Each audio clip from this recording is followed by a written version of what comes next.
ఆడికి పలకడం రాకపోతే పక్కకి వెళ్ళి నువ్వు చేయాల్సిన పని చెప్తున్నా, ఆ వర్డ్ ఇలా కాదు, ఇది ఇలా మాట్లాడాలి, పబ్లిక్లో మళ్ళీ అర్థం చేసుకోవాలని ఉంటారని చెప్పడం దేవుని పిల్లల లక్షణం.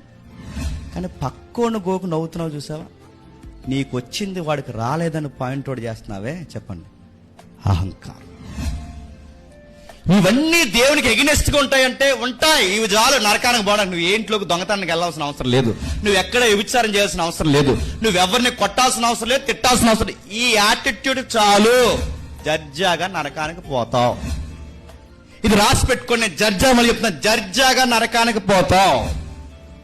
నేను బాగా చదివేశాను అనుకోండి, బిఏ లేదా ఎల్ఎల్బి ఏదో గ్రూప్స్ నేను ప్రిపేర్ అయిపోయాను అనుకోండి, నేను బాగా చదివిన తర్వాత చదువులు ఏలోకి పేర్లు పెట్టుకుంటూ తిరగకూడదు, గుర్తుపెట్టుకో. అహంకారం అంటే ఏంటి నడుతున్నాను, రొమ్ములిరిసి నడవడమే కాదు, నాకున్నది ఎదుటోళ్ళకి లేకపోతే దాన్ని బయటికి వాళ్ళని తక్కువ చేసి మాట్లాడుతున్నాను చూసారా, ఇది అహంకారం, ఇది పాపమే.